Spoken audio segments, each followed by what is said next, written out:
What if I told you that being wealthy and being happy, they're not things you get lucky and stumble into? What if they're actually skills? Skills that anyone, and I mean anyone, including you, can learn. Well, that is the incredible promise of the Almanack of Naval Ravikant. It's a collection of wisdom from one of the sharpest minds in Silicon Valley. So let's dive into this guide for mastering what might be the two most important skills in life. This quote from Naval just gets right to the heart of it, doesn't it? Forget winning the lottery, forget blind luck. He sees creating wealth as a fundamental, learnable skill. It's kind of like learning to ride a bike or speak a new language. It's a process, not some random event. And the best part? Once you've got that process down, it is yours for life. So that's the million-dollar question, isn't it? If getting rich is a skill, what are the actual fundamentals? Where do we even start practicing? Well, luckily for us, the Almanac lays out the exact principles, and it all begins with understanding the guy who figured it all out. And the amazing thing is, these ideas aren't just some abstract theory. Naval actually lived them. He went from being a poor immigrant kid to a massively successful entrepreneur and investor, backing huge companies like Uber and Twitter. His own life is the proof that this skill set is the real deal. And like he says, if he can do it, that path is open to all of us. Okay, so this right here is the crucial mindset shift you have to make.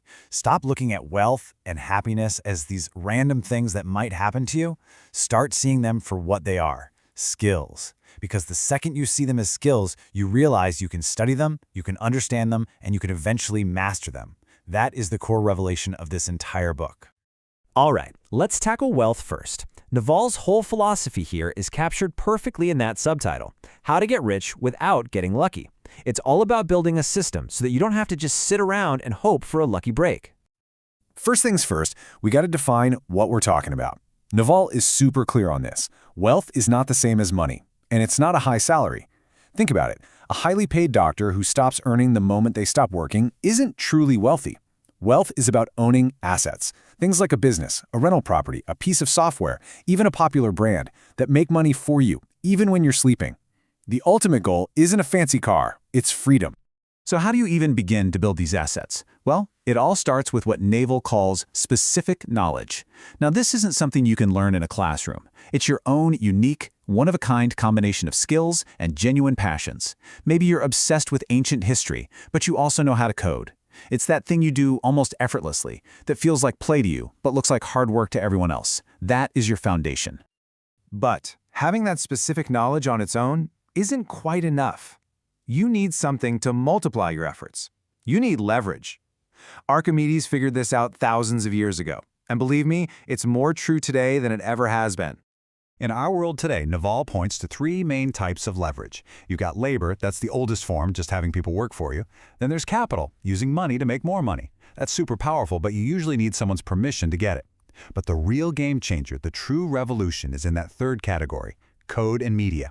Think about it. You can write a piece of software, record a song, or build an online course once, and it can be copied and sold 1,000,000 times over with basically zero extra cost. This is what he calls permissionless leverage. It's the great equalizer of our time.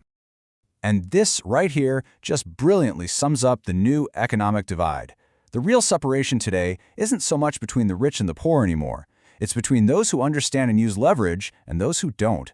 A single person writing code today can have the impact of 1,000 factory workers a century ago. That is the incredible power we're talking about. Okay, so let's put the whole formula together. You start with your authentic, specific knowledge, what you're uniquely good at. Then you add accountability by putting your name on your work. You take the risks, but you also get to reap the rewards. And finally, you apply massive leverage through code, media, capital, whatever, to magnify everything you do. That, my friends, is Naval's systematic path to building wealth. But really, what's the point of having all the wealth in the world if you're not happy? So let's shift gears to the second part of this whole equation. Naval argues that, just like wealth, happiness is a skill you can learn. And his approach to it is just as mind-blowing and powerful. Wow. This right here is a bombshell that challenges how basically all of us live our lives. We are constantly chasing that next thing, the next promotion, the new car, the perfect relationship, believing that will finally make us happy. But Naval flips it on its head. He says the very act of desiring something is basically choosing to be unhappy. You're saying, I refuse to be content until I get this future thing. So if happiness isn't this frantic chase that society tells us it is, then what is it? Well, for Naval, it's what you see on the right side of the screen. Peace. Contentment. It's not some crazy high you have to climb to. It's actually our natural default state when we simply remove the feeling that something is missing from our lives. Real happiness is an internal quiet, totally free from the constant pull of wanting more external stuff. So, this leads to the really crucial question. Can we actually do this? I mean, can we train our minds to default to peace instead of constantly wanting more? Naval's answer is a resounding yes.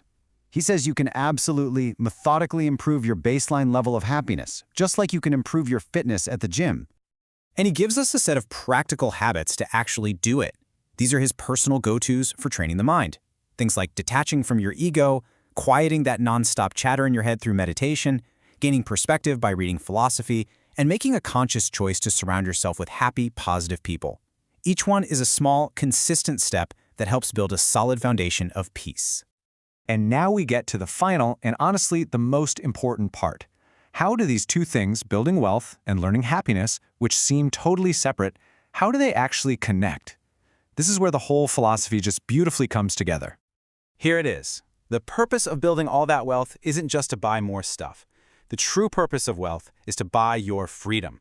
Freedom from having to sell your time for money. Freedom from worrying about the bills. And that freedom is what gives you the time and the mental energy to focus on the much harder, much more important work. Finding that inner peace. Wealth solves your external problems, so you finally have the space to solve your internal ones. And I just want to leave you with this final thought from Naval, because it perfectly wraps up his entire worldview. Peace is the foundation. It's the goal.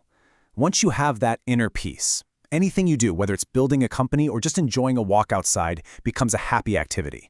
The ultimate prize isn't the money or those fleeting moments of joy. It's the quiet, stable, inner peace from which everything else in your life can flow.